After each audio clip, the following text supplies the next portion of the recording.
చూడండి, ఈ ఎడారిలో ఈ మేకల కాడ, ఈ గొర్రెల కాడ, వీటి కాడ ఈ కుక్కలకి మేత అన్నీ నేనే వేసుకుంటాను సార్. ఒకడు నా భార్య చెప్పిన ఎడారిలో వేసేసినారు. చూడండి, చుట్టూ ఒక చెట్టు లేదు, చేమ లేదు, ఏమీ లేదు. నాకు బతకాలని లేదు సార్, నాకు ఈడు ఉండాలని లేదు. నేను ఎంత చెప్పినా మా భార్య కూడా వినిపించుకోవట్లేదు. ఎవరు చెప్పినా కూడా నా మాట నమ్మడం లేదు. ఆ పావురాలకి, ఈ కుక్కలకి అన్నిటికీ మేత, మంచి చెడ్డ అన్నీ చూడాలి. ఒక్కొక్క రోజు వాళ్ళు వచ్చినారంటే నైట్ 3 అయినా నిద్ర ఉండదు, 4 అయినా నిద్ర ఉండదు సార్. కోళ్ళకి, ఇక్కడ బాతులకి, ఇట్లా కోళ్ళకి అన్నిటికీ మేత చూసుకోవాలి. చెట్లు వచ్చేసి 2 కిలోమీటర్లు ఉన్నాయి సార్.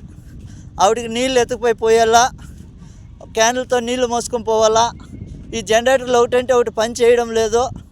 వాళ్ళకి చెప్తే వాళ్ళు కనీసం పట్టించుకోవడం లేదు. మొన్న మోటార్ చెడిపోతే మోటార్ కూడా కనీసము రిపేర్ చేయించుకొస్తానని ఎత్తుకుపోయినాడు, ఇంతవరకు తేలేదు సార్. నీళ్ళు క్యాన్లు మోస్తానన్న రోజు ఒక మోటార్ పని చేస్తుంది, చెప్పినా కూడా వాళ్ళు చెవుల్లోకి వేసుకోవడం లేదు. చూడండి, ఈ పావురాలు, ఈ బాతులు, వీటికన్నిటికీ నీళ్ళు పొద్దున్నుంచి మోయాలా, అన్నీ చేయాలి సార్. నేను ఒకటే, నా వల్ల కావడం లేదు. ఎండకి సుస్థి అయిపోతుంది, ఇక్కడ పట్టించుకునే వాళ్ళు లేరు. ఇప్పుడు ఆయన వచ్చి 3 రోజులు అవుతుంది సార్.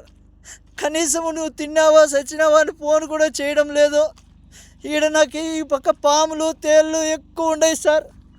నేను చచ్చిపోయినా కూడా అడిగేవాడు లేదు సార్. ఈడ నా పరిస్థితి ఇట్లుండదు. నాకు దయచేసి ఎవరైనా సాయం చేయండి సార్. ఈ ఎడారి నుంచి నన్ను బయట వేసేయండి, ఇంటికి వచ్చేస్తాను.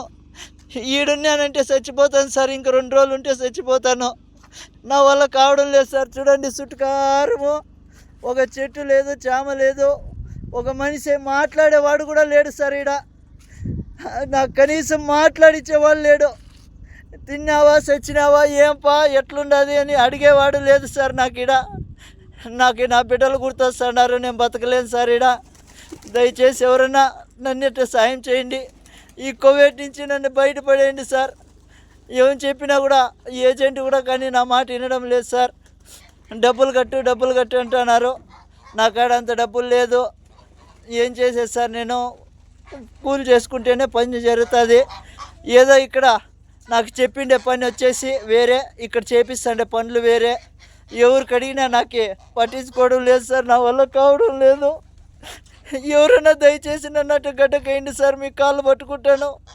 లేదంటే ఇంకొక రోజు 2 రోజులు చూసి నేను ఆత్మహత్య చేసుకోవాల్సిందే సార్. నా వల్ల కావడం లేదు. మీకు ఎవరికన్నా కానీ దయ ఉంటే నా పైన కొద్దిగా దయ చూపించండి.